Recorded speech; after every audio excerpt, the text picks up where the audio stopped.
প্রতিবন্ধী মানুষ যারা আছে, আমাদের আশেপাশে যারা আছে, আমরা যে যার অবস্থা।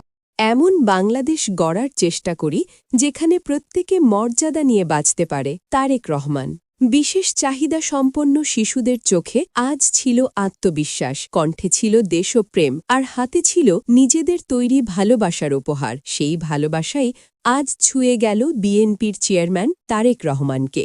আজ শুক্রবার দুপুরে বগুড়ার ৪ তারকা হোটেল নাজ গার্ডেনের বলরুমে এক আবেগঘন পরিবেশের সৃষ্টি হয়। বিশেষ চাহিদা সম্পন্ন শিশু ও কিশোরেরা নিজেদের তৈরি হস্তশিল্প পণ্য উপহার দেয় তারেক রহমানকে। উপহারের পাশাপাশি তারা গেয়ে শোনায় দেশের প্রতি ভালোবাসার গান। প্রথম বাংলাদেশ আমার, শেষ বাংলাদেশ। মুহূর্তেই আবেগে ভরে ওঠে পুরো হলরুম। সিএসএফ গ্লোবেলের সহায়তায় এসব শিশু বৃত্তিমূলক প্রশিক্ষণ গ্রহণ করেছে। অনুষ্ঠানে প্রধান অতিথির বক্তব্যে তারেক রহমান বলেন, আমাদের সমাজে দুঃখজনকভাবে একটি প্রবণতা রয়েছে। বিশেষ চাহিদা সম্পন্ন মানুষদের ঘরের ভেতরে আটকে রাখা হয়, অথচ বাস্তবতা হল অনেক ক্ষেত্রে তাঁদের মধ্যেই এমন প্রতিভা আছে যা তথাকথিত স্বাভাবিক মানুষের মধ্যেও দেখা যায় না। তারেক রহমান বলেন, আসুন আমরা শপথ নিই, নিজ নিজ অবস্থান থেকে যতটুকু সম্ভব বিশেষ চাহিদা সম্পন্ন মানুষদের পাশে দাঁড়াব।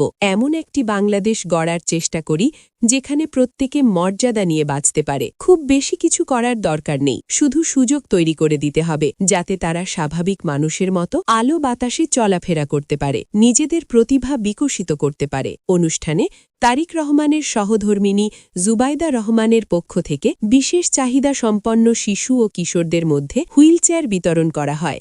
শিশুদের প্রতিভায় মুগ্ধতা প্রকাশ করে জুবাইদা রহমান বলেন, এদের ভেতরে লুকিয়ে আছে এক শিশু স্বর্গ। সঠিক যত্ন ও সুযোগ পেলে এই শিশুরাই আগামী দিনের বাংলাদেশ গড়ার সৈনিক হবে। অনুষ্ঠানের আয়োজন ও সঞ্চালনা করেন সিএসএফ গ্লোবালের চেয়ারম্যান এম.এ. মুহিত। পরে তারেক রহমান বগুড়ার বায়তুর রহমান সেন্ট্রাল জামে মসজিদে জুমার নামাজ আদায় করেন। এই অনুষ্ঠান শুধু হুইলচেয়ার বিতরণের নয়, বরং ছিল মানবিকতা, সম্মান আর অন্তর্ভুক্তিমূলক বাংলাদেশের এক শক্ত বার্তা।